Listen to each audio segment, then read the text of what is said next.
नमस्कार दोस्तों, प्रकाश education hub के YouTube चैनल पे आपका हार्दिक स्वागत और अभिनंदन। 15 अक्टूबर 2023 से संबंधित जितने भी महत्वपूर्ण फैक्ट्स, समसामयिक विषयों से संबंधित जितने भी बन सकते थे, जिसके अंदर देश विदेश, इसके अलावा खेल खिलाड़ी, पुरस्कार, सूचकांक, इसके अलावा जितने भी दिवस आपके लिहाज से या कह सकते हैं कि प्रतियोगी परीक्षाओं के लिहाज से काफी महत्वपूर्ण सिद्ध साबित हो सकते हैं, उन्हीं को शामिल करके आज की जो क्लास है उसको शुरू करते हैं और बढ़ते हैं पहले प्रश्न की तरफ।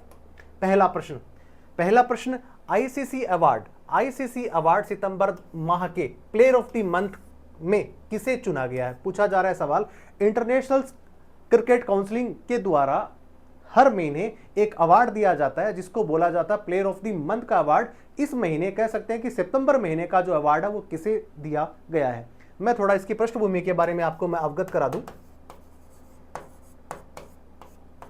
27 जनवरी 2021 को आईसीसी ने पहली बार ऐसा सोचा कि हर माह ऐसा कोई जो प्लेयर है वो कोई अच्छा उम्दा प्रदर्शन करता है तो क्यों ना उसको एक पुरस्कार के तौर पे कुछ दिया जाए, पारितोषिक के तौर पे। इसीलिए इसकी शुरुआत 27 जनवरी 2021 से शुरू की गई और उसके बाद में हर महीने हर किसी खिलाड़ी को जो उम्दा प्रदर्शन करता है उसको ये अवार्ड दिया जाता है। मैं बताता आपको चलूं कि पहला अवार्ड जो है वो भारतीय खिलाड़ी ऋषभ पंत को दिया गया था फरवरी 2021 में। चलिए, अब बात इस वाली प्रश्न की हो रही है तो मैं आपको बताता चलूं कि सितंबर माह के अंदर 480 रन जो बनाए हैं वो हमारे ही भारतीय क्रिकेटर हैं जिनका नाम है शुभमन गिल।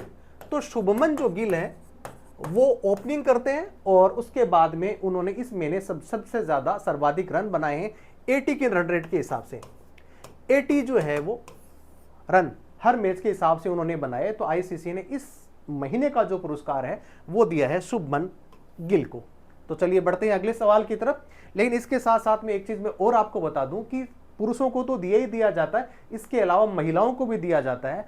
तो इस बार श्रीलंकन वुमेन क्रिकेट की जो टीम की जो प्लेयर है उनका नाम है चमारी अट्टापट्टू एक क्रिकेट की खिलाड़ी है, महिला खिलाड़ी है और श्रीलंका से आती है। उनको भी player of the month as a महिला के क्रिकेटर के तौर पे उनको दिया गया है। तो आपने ये पहला प्रश्न देखा। चलिए इसके कुछ फैक्ट्स के बारे में जान लेते हैं। मैंने जैसा कि आपको बताया कि सितंबर माह में 80 की औसत के हिसाब से 480 रन इन्होंने बनाए। शुभमन गिल को इस महीने का कह सकते हैं कि सितंबर महीने का उनको इस पुरस्कार से इसको नवाजा गया है। चलिए इसके अलावा महिला श्रेणी के अंदर महिला क्रिकेटर जिनका कह सकते हैं कि कप्तान वहां की हैं, जिनका नाम चमारी अट्टापट्टू को भी ये अवार्ड दिया गया है। चलिए बढ़ते हैं अगले प्रश्न की तरफ। चलिए देखते हैं। हाल ही में महाराणा प्रताप कृषि एवं प्रौद्योगिकी विश्वविद्यालय जो उदयपुर के अंदर है उसके द्वारा एक मक्के की नई किस्म को विकसित किया गया। उस मक्के की किस्म का नाम क्या है? मैं आपको हर बार बताता रहता हूं कि जितने भी प्रकार के ऐसे जो संस्थान होते हैं जहां पर किसी भी चीज की गुणवत्ता को और ज्यादा निरंतर या कह सकते हैं उसको गुणवत्तापूर्वक या प्रोडक्टिविटी के तौर पे और ज्यादा उसको शुद्ध करने के लिए या फिर उसका आवक बढ़ाने के लिए, उत्पादन बढ़ाने के लिए बहुत सारे ऐसे अनुसंधान चलते रहते हैं। और इसी की तर्ज के अंदर विश्वविद्यालय के अंदर जो है एक बहुत बड़ा मक्के के लिए एक खोज की गई जिस किस्म के अंदर इसमें क्या होगा, इसके अंदर एक तो होगा उत्पादन ज्यादा होगा, इसके अलावा रोग कम लगेंगे और इसके अलावा एक चीज और है कि कम समय में ये तैयार हो जाएगी। तो ये जो तीनों चीजें एक किस्म के तौर के अंदर एक ही में मिल जाएंगी, मक्के की किस्म के अंदर मिल जाएंगी। उस मक्के की किस्म का नाम आपसे पूछा जा रहा है और उस मक्के की जो किस्म है उसका नाम है प्रताप शंकर मक्का, क्योंकि महाराणा प्रताप के नाम से इसको जाना जा रहा है। 6 इसकी सीरीज है और वहीं से इसको ये जो नाम है वहां से इसको ये उठाया गया है। चलिए बढ़ते हैं, कुछ इसके बारे में जानते हैं कि पीले दाने वाली मक्का की नई किस्म जो 80 से लेकर के और 85 दिन के अंदर आसपास ये क्या हो जाती है, तैयार हो जाती है। संकर किस्म है जिसकी खरीफ मौसम में औसत उपज 6005 क्विंटल हेक्टर के आसपास होती है। जैसा कि मैंने आपको अभी बताया था कि उत्पादन की दृष्टि से जितने भी प्रकार की किस्मों का क्या किया जाता है उनको इजाद किया जाता है, तो वहां पे उत्पादन को हमेशा ध्यान में रखा जाता है। इसके अलावा तला सड़न रोग, सकृति रोग तथा तना छेदक कीट के प्रति भी क्या है, रोगरोधी है। साथ ही पकने के बाद भी मक्के का पौधा हरा भरा ही रहता है जिससे अच्छी गुणवत्ता का उसको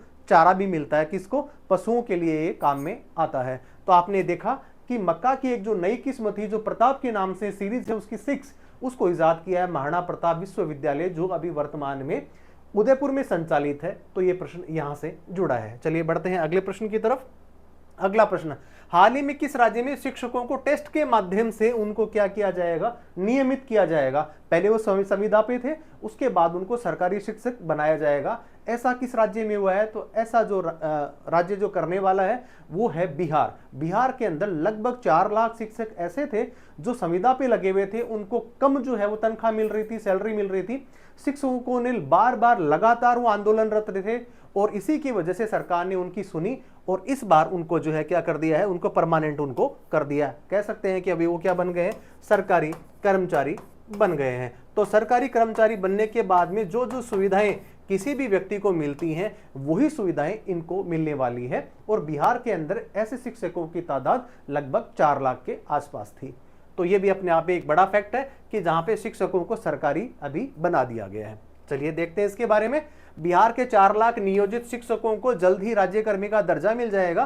काफी लंबे समय में बिहार में इसके लिए बहुत बड़ा आंदोलन किया जा रहा था और बिहार के अगर मुख्यमंत्री के तौर पे अगर फैक्ट्स देखें तो नीतीश कुमार है, इसके अलावा राज्यपाल फागु सिंह चौहान है। और बिहार हाल ही के अंदर जातीय जनगणना के रूप में भी अगर उसको देखा जा रहा है, उसने सबसे पहले राष्ट्र हमारा जो भारत, उसके अंदर पहली बार किसी राज्य ने पहल करी है कि जातीय जनगणना भी वो जिसने करवाई हो। और उसी की तर्ज में अनेक राज्यों के अंदर ये मांग उठी जा रही है कि पिछड़ों को भी जो है वो समान धारा में, या कह सकते हैं उस समान लोगों की धारा के अंदर ले जाने का जो कार्य जो है वो जातीय जनगणना के माध्यम से किया जाएगा कि कितने लोग अभी भी गरीबी के स्तर जो है, इसका जो नीचा स्तर है, वहां तक अभी भी वो निवास कर रहे हैं। इसी के लिए जातीय जनगणना करवाई गई है। चलिए देखते हैं अगला प्रश्न। हाल ही में आरबीआई ने किस पेमेंट बैंक पर 5.39 लाख करोड़ का जो है 5.39 करोड़ का जुर्माना लगाएगा? क्यों लगाएगा आरबीआई जुर्माना? जुर्माना तब लगाया जाएगा जब आप कह सकते हैं उसको कि केवाईसी हर किसी से पूछा जाता है आजकल, फोन के माध्यम से भी पूछा जा सकता है, लेकिन आपको ओटीपी नहीं बताने हैं आपको। ऐसे सभी बैंक आपको क्या करते हैं, एडवाइजरी देते हैं, आपको चेतावनी देते हैं कि आप ओटीपी किसी को भी नहीं बताएं। लेकिन नो योर कस्टमर,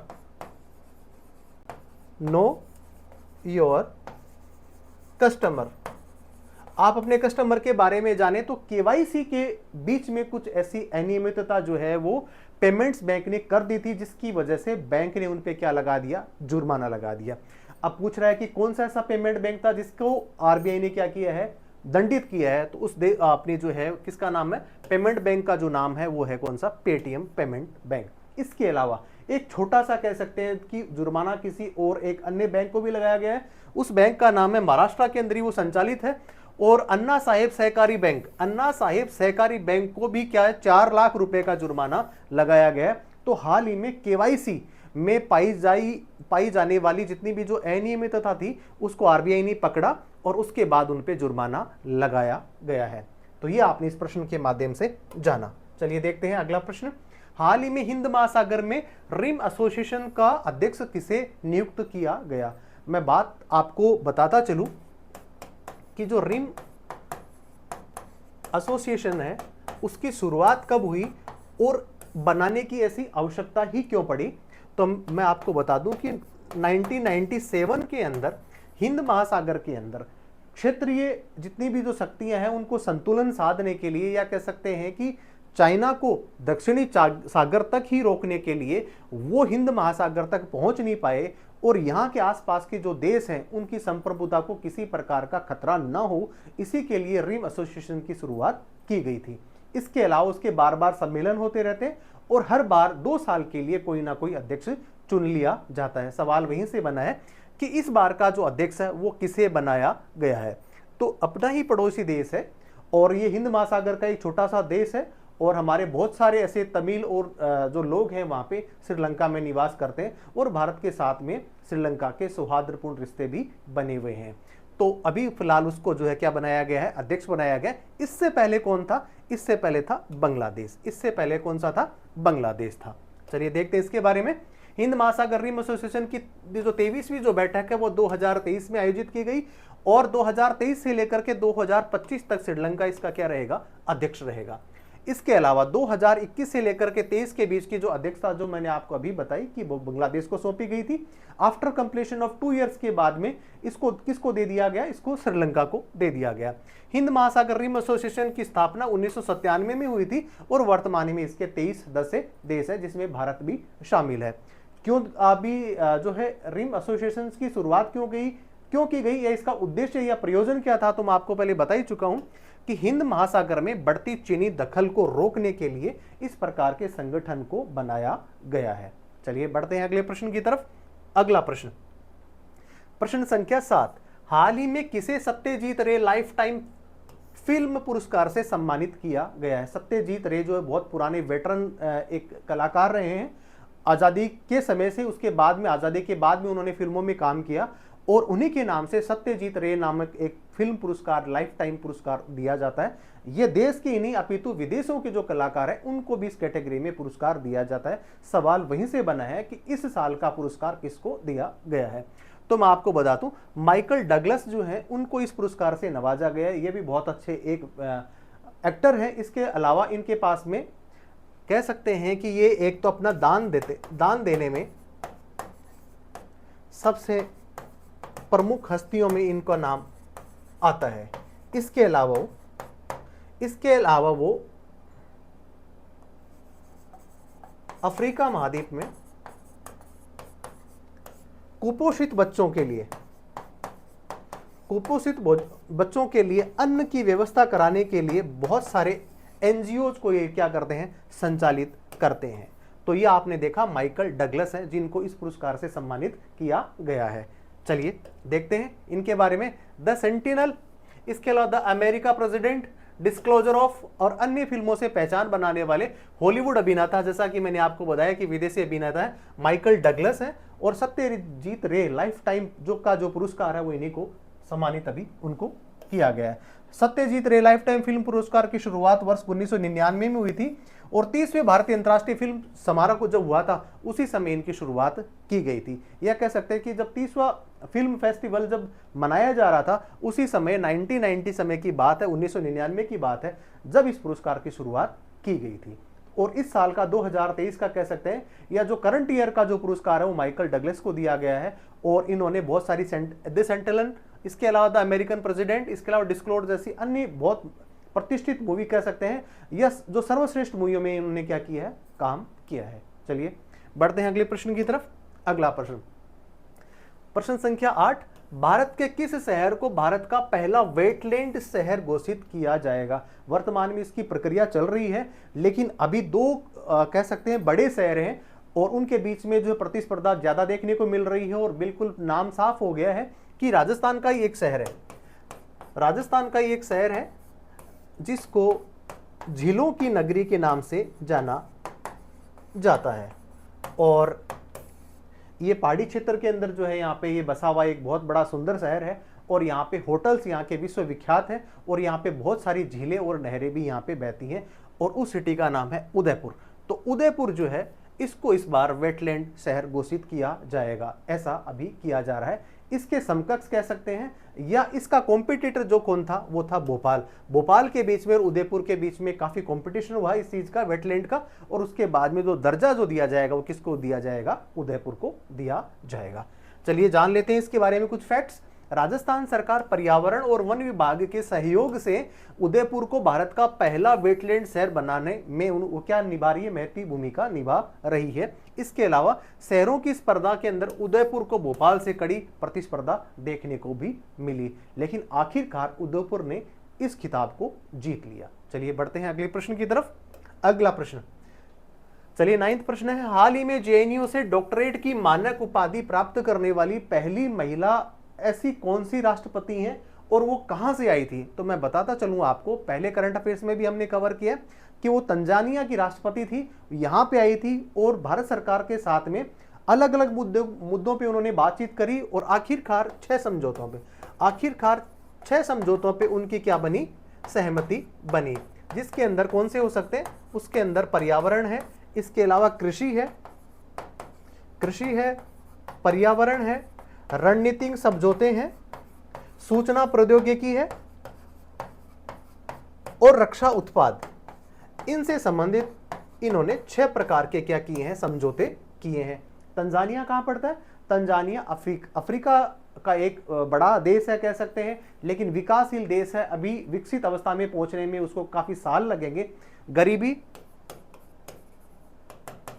बेरोजगारी, जो किसी भी विकासशील देश की समस्याएं हो सकती हैं, वो सारी समस्याएं इस देश के पास में हैं, और उस देश का नाम है तंजानिया। वहां की अभी एक महिला राष्ट्रपति यहां पधारी थी, और उनको यहाँ पे जेएनयू यूनिवर्सिटी है, वहां से उनको डॉक्टरेट की उपाधि उनको दी गई है। ये सवाल यहां से बना है। चलिए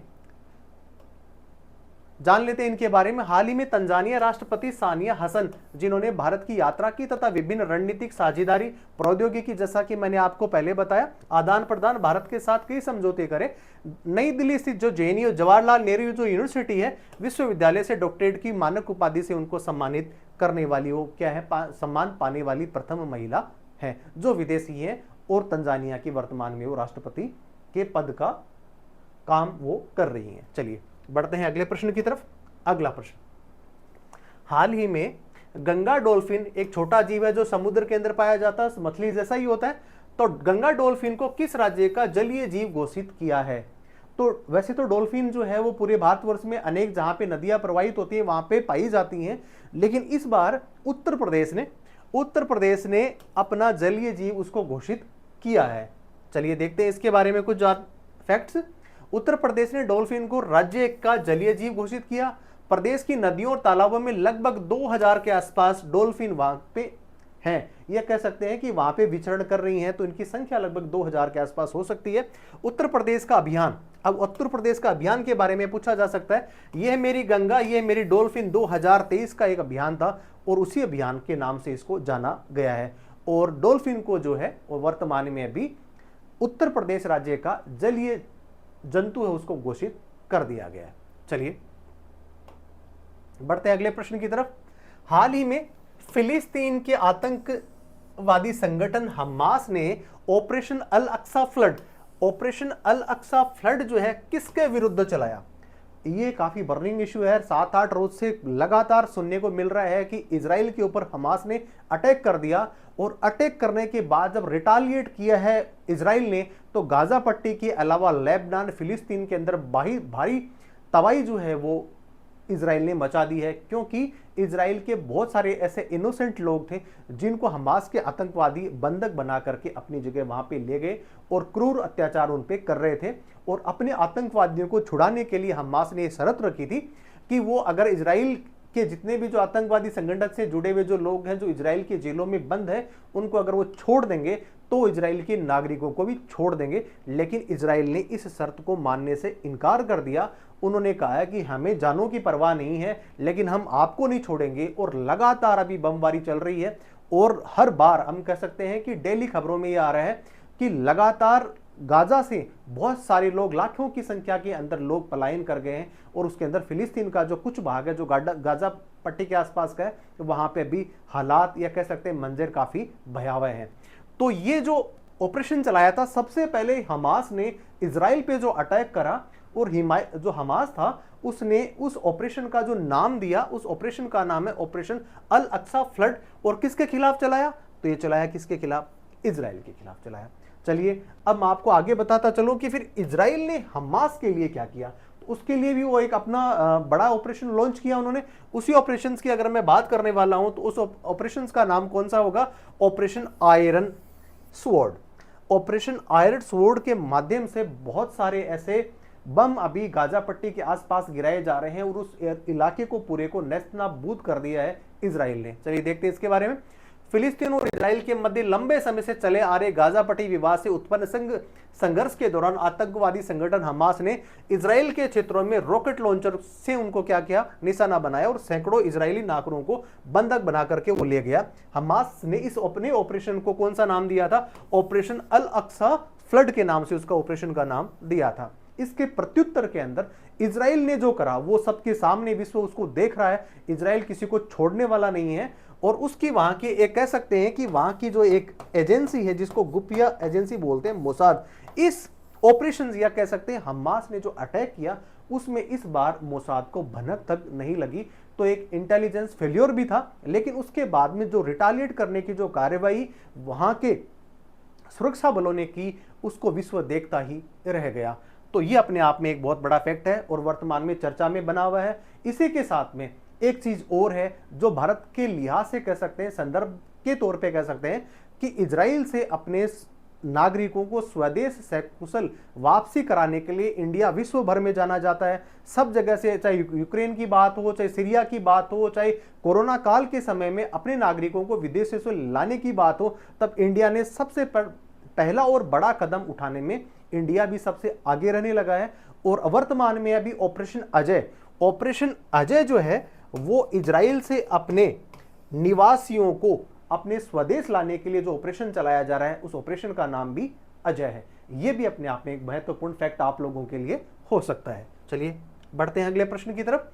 हाल ही में आईओसी इंटरनेशनल ओलंपिक एसोसिएशन में निम्न में से किस खेल को ओलंपिक 2028 के अंदर क्या कर दिया गया, शामिल है? काफी लंबे समय से ये मांग चली आ रही थी कि साहब सब जगह सारे खेल खेले जाते हैं और भारत जैसे बहुत अब बड़ी आबादी वाले देश जिसके अंदर क्रिकेट को भगवान की तरह पूजा जाता है, धर्म की तरह पूजा जाता है, उस खेल को ओलंपिक में शामिल नहीं किया गया है। ऐसा क्रिकेट खेलने वाले देश लगातार ये डिमांड बनाए हुए थे। इस बार इस डिमांड को सुन लिया है और आज की ताजा खबर बनी है कि क्रिकेट, महिला क्रिकेट और पुरुष क्रिकेट T20 को इसमें शामिल कर लिया गया है। इसीलिए हम कह सकते हैं कि 2028 को जब पेरिस के अंदर जब ओलंपिक खेलों का जब आयोजन किया जाएगा, तब वहां पे आपको क्रिकेट भी देखने को मिलेगा। यह सवाल अपने आप में काफी महत्वपूर्ण है। मैं जैसा कि आंसर में आपको बता रहा हूं कि पुरुष और महिला T20 क्रिकेट को क्या कर दिया गया, इसमें शामिल कर दिया गया 2028 के ओलंपिक गेम्स में।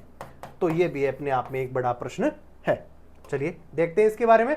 ओलंपिक इतिहास में अभी तक क्रिकेट को इस स्पर्धा के अंदर भाग लेने का अवसर उसको नहीं मिल पा रहा था और इस बार 2028 में लॉस एंजिल्स, जो कहां पे है, फ्रांस के अंदर है, वहां पे होने वाले ओलंपिक खेलों में पुरुष और महिला T20 क्रिकेट में को उसको शामिल करने का निर्णय लिया गया है। अभी देखते हैं कि वर्तमान के अंदर अभी जो ओलंपिक संघ जो है, ओलंपिक संघ के अध्यक्ष कौन है, तो मेरे सामने ही यहाँ पे लिखा हुआ आपको नजर आ रहा है, थॉमस बॉक। थॉमस बॉक वर्तमान में इसके क्या है, ये अध्यक्ष है। चलिए देखते हैं अगला प्रश्न। अगला प्रश्न, हाल ही में भारतीय राष्ट्रपति ने किस सैन्य यूनिट को प्रतिष्ठित राष्ट्रपति कलर अवार्ड के नाम से उसको सम्मानित किया है? सेना के बारे में मैं आपको बताता चलूं कि जितनी भी जो रेजिमेंट्स होती हैं उनको जो भारत के जो राष्ट्रपति होते हैं वो एक कलर फ्लैग देते हैं और वो उस यूनिट की सबसे बड़ी क्या होती है, उपलब्धि होती है कि हमारे को उस समय राष्ट्रपति महोदय ने कलर झंडे से, यह कह सकते हैं कि कलर फ्लैग के अवार्ड से सम्मानित किया गया। ऐसा इस आंसर को मैं अगर बताऊं आपको तो ये आंसर जाता है 3rd नागा रेजिमेंट को। और नागा जो रेजिमेंट है ये कहां के लोग होते हैं, ये होते हैं ईस्टर्न सेक्टर के अंदर, जिसमें कह सकते हैं कि नागालैंड के जितने भी जो यंगस्टर जो लड़के होते हैं वो नागा रेजिमेंट में शामिल होते हैं। और भारतवर्ष के अंदर कहीं पे भी उनको डिप्लॉय किया जाता तो सबसे ज्यादा जो सक्सेस रेट है वो इन्हीं नागा रेजिमेंट्स की ही आपको दिखाई देती है। मैं थोड़ा आपको और इसकी पृष्ठभूमि के बारे में बताऊं कि जब कारगिल का वार चल रहा था तो कारगिल के वार के अंदर दुश्मन ऊंचाई पे बैठा था जबकि भारतीय सैनिक नीचे थे, क्योंकि टाइगर और आपने बहुत जो बालाटिक टाइप की जो कह सकते हैं कि बहुत बड़ी जो चोटियां थी जहां से पाकिस्तानी सैनिक आकर के वहां पे रहने लगे थे और भारतीय सेना नीचे थी। तो वहां पर सबसे बड़ी दिक्कत ये हो रही थी कि वो ऊपर चढ़े हुए थे और हम नीचे थे और भारतीय सैनिकों को पहाड़ों पे चढ़ने का ज्यादा अनुभव नहीं था। उस समय नागा रेजिमेंट ने वहां पे बहुत बड़ा ऑपरेशन लॉन्च किया और उसके बाद में उन जो लोग वहां पे जो पाकिस्तानी जो रेंजर्स या जो सैनिक थे उनको मार भगाने में बड़ी महत्वपूर्ण भूमिका निभाई थी। तो ये है वो नागा रेजिमेंट। और वर्तमान में हमारी जो राष्ट्रपति महोदया है द्रौपदी मुर्मू जी, उन्होंने ये जो पुरस्कार कह सकते हैं जो कलर अवार्ड है वो किसको दिया है, 3rd नागा रेजिमेंट को दिया है। ये इस रेजिमेंट के लिए बहुत बड़ी अचीवमेंट वाली बात है क्योंकि सभी रेजिमेंटों को राष्ट्रपति की तरफ से फ्लैग नहीं मिलता है। तो अपने आप में उस जो यूनिट के अंदर नौकरी करने वाले जितने भी जो सैन्य कर्मी हैं उनके लिए बहुत बड़ी उपलब्धि या कह सकते हैं कि गर्व की बात हो सकती है। चलिए बढ़ते हैं अगले प्रश्न की तरफ। अगला प्रश्न आप देख रहे हैं, सेना प्रमुख मनोज पांडे कुमाऊं रेजिमेंट सेंट्रल में प्रेजेंट के दौरान 3rd नागा रेजिमेंट के प्रेसिडेंट कलर्ड अवार्ड से इनको सम्मानित किया गया। इस सम्मान की शुरुआत 27 मई 1951 से हुई थी। इस समय से 27 मई 1951 से यह पुरस्कार दिया जाने लगा है। और राष्ट्रपति महोदय या फिर उनकी अगुवाई में कोई दूसरा अगर उनका रिप्रेजेंटेटिव किसी दौरे में व्यस्त है, किसी कार्यक्रम में व्यस्त है, तो उनका प्रतिनिधि जाकर के भी इस अवार्ड को उस रेजिमेंट को, उस यूनिट को सौंप सकता है। तो इसकी शुरुआत हुई थी 1951 में। अब चलिए थोड़ी बात कर लेते हैं सेना प्रमुख की। जब बात आई है तो मनोज पांडे अभी वर्तमान में थल सेना के सेना प्रमुख है। आर हरि कुमार अभी जिसको कह सकते हैं नेवी चीफ हैं। इसके अलावा वीरेंद्र चौधरी अभी वर्तमान में एयरफोर्स के चीफ हैं। इसके अलावा लेफ्टिनेंट जनरल अनिल चौहान वर्तमान में सीडीएस हैं, चीफ डिफेंस स्टाफ। तो ये अभी फिलहाल कौन है? अभी ये है अनिल चौहान। अगर पूछ लिया जाए आपसे कि पहले चीफ ऑफ डिफेंस स्टाफ कौन थे, तो हम आप सब जानते हैं कि जनरल विपिन रावत, जिनकी दुर्घटना हो गई थी हेलीकॉप्टर की, जब एक क्रॉस लैंडिंग हो गई थी, या कह सकते हैं हेलीकॉप्टर की दुर्घटना के अंदर उनकी मृत्यु हो गई थी। ये सारे के सारे फैक्ट आपने इस सवाल से जाने। चलिए देखते हैं अगले वाला प्रश्न।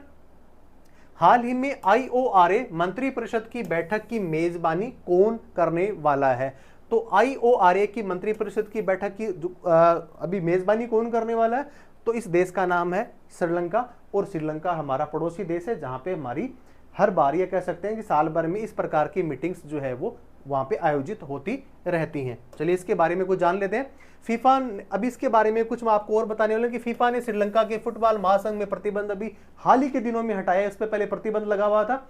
ये श्रीलंका से संबंधित जितने भी जो करंट की चीजें जो बन सकती थी वो हमने तैयार किया है। श्रीलंका में कैंडी एसाला परेहोरा नामक एक क्या मनाया जा रहा है? त्योहार मनाया जा रहा है। साथ ही साथ श्रीलंका के ऑलराउंडर वनीद हसनका को टेस्ट क्रिकेट से उन्होंने क्या ले लिया है? संन्यास ले लिया है। भारत ने श्रीलंका को डिजिटल पहचान परियोजना के लिए लगभग 45 करोड़ रुपए की वित्तीय सहायता प्रदान की है। छोटा देश है। और अभी हम लोगों ने जाना कि श्रीलंका भी कर्ज के जाल में काफी कह सकते हैं कि अंदर तक, गहराई तक पहुंच गया था, और विदेशी बहुत ज्यादा कर्ज उस पर चढ़ गया था, क्योंकि वहां पे उनकी जो सरकार थी उन्होंने बहुत सारे ऐसे लोन्स बांटे, जिसकी वजह से श्रीलंका ऐसी कर्ज वाली जो स्थिति के अंदर बहुत बुरी तरह से फंस गया था। तो ये भी आपने सारी चीजें जानी। चलिए देखते हैं 16वां प्रश्न। 16वीं कृषि विज्ञान कांग्रेस का आयोजन कहां किया जाएगा? तो 16वीं जो विज्ञान कॉन्फ्रेंस का आयोजन कोची, केरल के अंदर कोची नामक एक शहर है, वहां पे इसका आयोजन किया जाएगा। चलिए देख लेते हैं। इसका आयोजन 10 से 13 अक्टूबर के तक किया गया था। इसके उद्घाटन श्री पुरुषोत्तम रूपाला ने किया था, जो पशुपालन मंत्री हैं। और इसका आयोजन के अंदर कृषि में जो नवाचार, ये कह सकते हैं कि प्रोडक्टिविटी को कितना बढ़ाया जाए, कैसे बढ़ाया जाए, और रोगों की रोकथाम के लिए कृषि के अंदर और क्या क्या नवाचार किए जा सकते हैं, उसी के बारे में सम्मेलन आयोजित किया गया था। चलिए देखते हैं अगला प्रश्न। हाल ही में चुनाव आयोग द्वारा निर्धारित 23 नवंबर की जगह 25 नवंबर को चुनाव करवाने का निर्णय कौन से राज्य के लिए लिया गया है? तो मैं आपको बताता चलूं कि 9 अक्टूबर को चुनाव आयोग ने 5 राज्यों के अंदर क्या लगाई थी? आचार संहिता लगाई थी।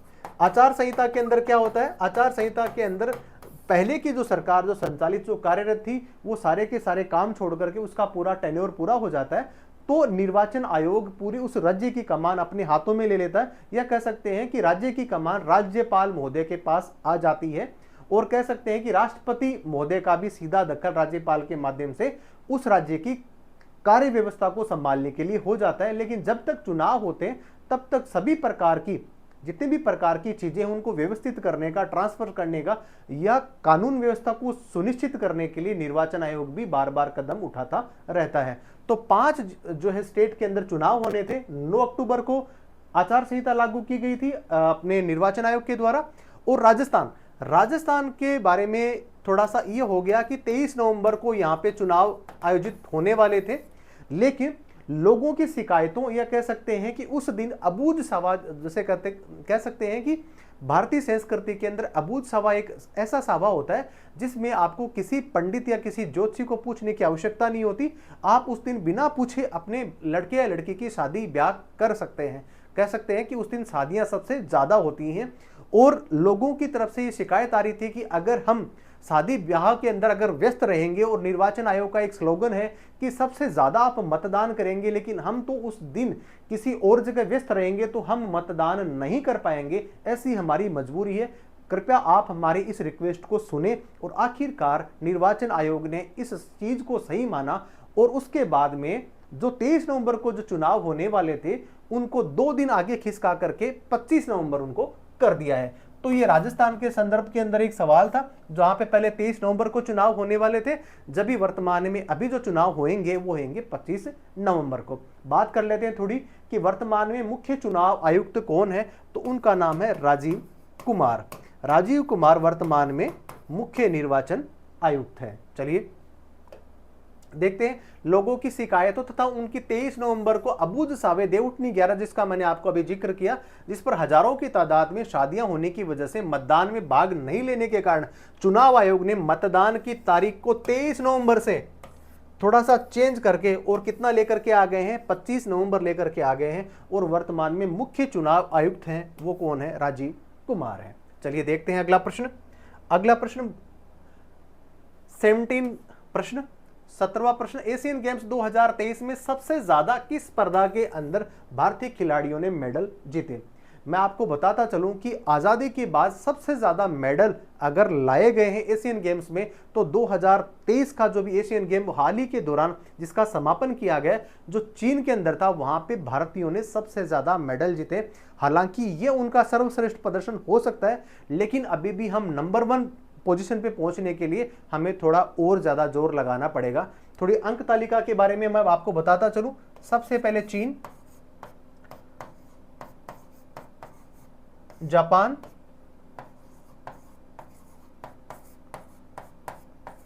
दक्षिणी कोरिया और उसके बाद में हो गया भारत। भारत के संदर्भ की बात करें तो भारत ने इस स्पर्धा के अंदर 107 मेडल जीते हैं, जो अपने आप में रिकॉर्ड है। कह सकते हैं कि एशियन गेम के इतिहास के अंदर भारतीय प्रदर्शन के तौर पे उसको देखा जाए तो सबसे ज्यादा मेडल इस साल ये कह सकते हैं इस एशियन गेम्स के अंदर ये भारतीय खिलाड़ी लेके आए हैं, तो काफी बड़े गर्व की बात है। और हम आशा और अपेक्षा करते हैं कि आगे जब एशियन गेम्स होंगे तो वहां पर जो अपना जो चौथा स्थान है, क्यों ना हम अपन पहले या दूसरे के लिए यहाँ पे लड़ने के लिए जाए। लेकिन सवाल पूछा जा रहा है कि सबसे ज्यादा किस कैटेगरी में, कह सकते हैं चाहे एथलेटिक्स हो, चाहे स्क्वैश हो, चाहे टेनिस हो, बैडमिंटन हो, कुश्ती हो, कहाँ सबसे ज्यादा मेडल उन्होंने लिए हैं, शूटिंग्स में लिए, किस में लिए हैं, सवाल यहीं से बना है। और मैं आपको बताता चलूं कि 29 मेडल हमने एथलेटिक्स के अंदर सबसे ज्यादा इस बार प्राप्त करे हैं। इसके अलावा शूटिंग के अंदर भी काफी अच्छी रेंज आई है, जहां पे हमने 20 मेडल जीते हैं। लेकिन अगर बात करें एथलेटिक्स की, वहां पे हमने 29 मेडल्स जीते हैं। इसके बारे में थोड़ा देख लेते हैं। भारत ने एशियाई खेल 2023 में कुल 107 मेडल जीते हैं। सबसे ज्यादा एथलेटिक्स के अंदर 6 स्वर्ण, 14 रजत और 9 कांस्य पदक के साथ में 29 पदक जीते हैं। और पदक तालिका में जैसा कि मैंने आपको बताया भी कि भारत का चौथा स्थान रहा था। चलिए बढ़ते हैं अगले प्रश्न की तरफ। अगला प्रश्न, भारतीय रिजर्व बैंक ने किस संस्था के साथ मिलकर global tech sprint competition G20 की शुरुआत करी है। तो इसका आंसर हो जाएगा बैंक फॉर इंटरनेशनल सेटलमेंट के साथ में आरबीआई ने एक जॉइंट वेंचर शुरू किया है। ये इसका हो गया है आंसर, जिसमें भारतीय रिजर्व बैंक ने किस संस्था के साथ में किया था, तो बैंक फॉर इंटरनेशनल सेटलमेंट के साथ में समझौता किया है। चलिए बढ़ते हैं अगले प्रश्न की तरफ और देखते हैं कि इससे पहले मैं जान लेता हूं कि हम सब जानते हैं कि फैक्ट्स क्या बन रहे हैं। तो फैक्ट्स में आपको बताता चलूं कि भारतीय रिजर्व बैंक आरबीआई और bank of international settlement BIS ने G20 टेक स्प्रिंट 2023 के शुभारंभ की शुरुआत और घोषणा की, जिसका उद्देश्य अभिनव प्रौद्योगिकी समाधानों के माध्यम से सीमा पार के भुगतान को सुनिश्चित करना है, सरल बनाना है और रीच जो है वो ज्यादा से ज्यादा पहुंचानी है, जहां पे प्रवासी जो भारतीय हैं वो आसानी से अपनी जो कमाई गई राशि है, जो उन्होंने अब वहां पे जो कमाया है, जिसको कह सकते हैं रेमिटेंस जो होता है, जो भारत को अंदर सबसे ज्यादा उन्हीं से मिलता है, वो कैसे यहाँ पे पहुंचाया जा सके। चलिए बढ़ते हैं अगले प्रश्न की तरफ। अगला प्रश्न, किस देश के राष्ट्रपति ने हाल ही में संविधान के पुनर्लेखन के लिए जनमत संग्रह जीता है? ये जो है हर बार तत्कालिक समय पे कह सकते हैं कि उस समय संविधान के अंदर ऐसी कोई आवश्यकता महसूस नहीं की गई हो, लेकिन बार बार जब देश आगे बढ़ता है तो इतिहास या कह सकते हैं कि संविधान को चेंज करने की क्या होती है, हमें जरूरत महसूस होती है। और इसीलिए क्या कर सकते हैं कि संविधान संशोधन भी किए जाते हैं। भारत के संदर्भ में भी ऐसा ही हो सकता है, तो सब जगह ऐसा ही हो रहा है। तो जनमत संग्रह का उन्होंने एक वहां पे एक मेमोरेंडम रखा कि हम जनमत संग्रह की तरह इतिहास का या कह सकते हैं संविधान का पुनर्लेखन करेंगे। तो किस देश में किया गया है? तो ये किया गया है मध्य एशिया का एक देश है और उस देश का नाम है उज्बेकिस्तान। उज्बेकिस्तान के अंदर ये सारी चीजें वहां के राष्ट्रपति मोदी ने अभी करी हैं। चलिए बढ़ते हैं अगले प्रश्न की तरफ। अगला प्रश्न, उज्बेकिस्तान ने नए एक संविधान पर एक जनमत संग्रह का आयोजन किया था। संविधान में उज्बेकिस्तान को एक संप्रभु, लोकतांत्रिक, कानूनी और सामाजिक राज्य घोषित करने का प्रयास वो करता रहा है और इसी के लिए डेमोक्रेटिक जो कंट्री है। और मैं आपको थोड़ा और बता दूं कि उज्बेकिस्तान जो है वो यूएसएसआर का हिस्सा रहा है। उज्बेकिस्तान, किर्गिस्तान, तुर्कमेनिस्तान जितने भी जो तान है वो यहाँ से ही किससे, यूएसएसआर से ही अलग होकर के ये बने हैं, जहाँ पे लोकतंत्र की बहाली के लिए या कह सकते हैं संविधान को पुनर्लेखन करते हुए अपने लोगों के लिए ज्यादा से ज्यादा उनको अधिकार देने की गारंटी उनको प्रदान करता हो। ऐसे संविधान की जो डेमोक्रेसी होती है, जो लोकतंत्र होता है, उसमें सबसे ज्यादा जरूरत पड़ती है। चलिए बढ़ते हैं अगले प्रश्न की तरफ। अगला प्रश्न, भारत सरकार ने किस श्रेणी के छात्रों के लिए आवासीय शिक्षा योजना श्रेष्ठ की शुरुआत करी है? तो मैं आपको बताता चलूं कि SC, ST, OBC, EWS ये तो सारी कैटेगरी होगी, लेकिन श्रेष्ठ जो योजना है वो किस कैटेगरी के लोगों के लिए शुरुआत इसकी करी गई है? तो उस कैटेगरी का नाम है अनुसूचित जाति, कह सकते हैं इसको शेड्यूल कास्ट। तो अनुसूचित जाति के जितने भी जो बच्चे हैं उनके लिए आवास के लिए श्रेष्ठ योजना उनकी शुरुआत की गई है। जान लेते हैं इसके बारे में भी कुछ। देखते हैं कि अनुसूचित जाति के छात्रों की शिक्षा और सामाजिक और आर्थिक विकास को बढ़ावा देने के लिए दिशा में सामाजिक न्याय और अधिकारिता मंत्रालय ने लक्षित क्षेत्रों में उच्च विद्यालयों में छात्रों के लिए आवासीय शिक्षा जो योजना है जिसका नाम दिया गया श्रेष्ठ, इसकी शुरुआत की गई है, जहां पर उन विद्यार्थियों को रहने के लिए, खाने के लिए और एक आवास और परिसर मिलेगा। वहीं पे वो अपनी पढ़ाई या कह सकते हैं उच्च शिक्षा के लिए अध्ययन करने में वो क्या कर सकते हैं, समर्थवान बन सकते हैं। चलिए देखते हैं अगला प्रश्न, जो इस क्लास का अंतिम प्रश्न है। और हाल ही में भारत ने इजराइल में फंसे भारतीय नागरिकों को निकालने के लिए कौन सा ऑपरेशन शुरू किया है? जब मैं आपको बता रहा था कि अपनी जो है मोसाद की तो इंटेलिजेंस फेलियर की बात हम कर रहे थे, हमास के द्वारा इजराइल पे अटैक की बात हो चुकी है। इजराइल के द्वारा हमास पे अटैक के बाद में गाजा पट्टी को छिन्न भिन्न करने का काम जो है इजराइल ने अभी भयंकर तरीके से आतंकवादियों का सफाई करने के लिए किया गया है। लेकिन अब बात हो रही है कि भारतीय लोगों को वहां से निकालने के लिए, जैसा कि मैंने पहले बताया, स्लाइड के नीचे लिखा था मैंने कि ऑपरेशन अजय के द्वारा भारतीय जो नागरिक है उनकी सकुशल वापसी अपने देश में करवाई जा सके, सुनिश्चित करवाई जा सके, उसी के लिए ऑपरेशन अजय जो है वो लॉन्च किया गया है। और भारत सरकार हाल ही में इस कार्य के लिए कह सकते हैं अपने लोगों को स्वदेश वापसी कराने के अंदर विश्व के अंदर सबसे ज्यादा जो क्या हो रही है, सुर्खियां बटोर रही है, क्योंकि हम अपने लोगों को जल्द से जल्द स्वदेश कुशल वापसी करवाने में अभी क्या रहे, सक्षम रहे हैं। जिसमें चाहे यूक्रेन की बात करें, चाहे लेबनान की बात करें, चाहे सीरिया की बात करें, चाहे कोरोना काल का जब संकट आया तो सबसे पहले अपने भारतीय नागरिकों को निकालने का काम किया है, तो इंडियन गवर्नमेंट ने किया है। चलिए देख लेते हैं। वही मैं आपको बताता चलूं कि ऑपरेशन गंगा जो है वो यूक्रेन और पर रूसी आक्रमण के दौरान भारतीय नागरिकों को निकालने का जो कार्य किया था उस ऑपरेशन का नाम कौन सा था, ऑपरेशन गंगा। इसके अलावा ऑपरेशन कावेरी की भी बात हो रही है। और ऑपरेशन जो कावेरी है वो सूडान के अंदर जब गृह युद्ध छिड़ रहा था तो भारतीयों को स्वदेश सकुशल वापसी कराने के लिए जो ऑपरेशन जो लॉन्च किया गया था उस ऑपरेशन का नाम था ऑपरेशन कावेरी।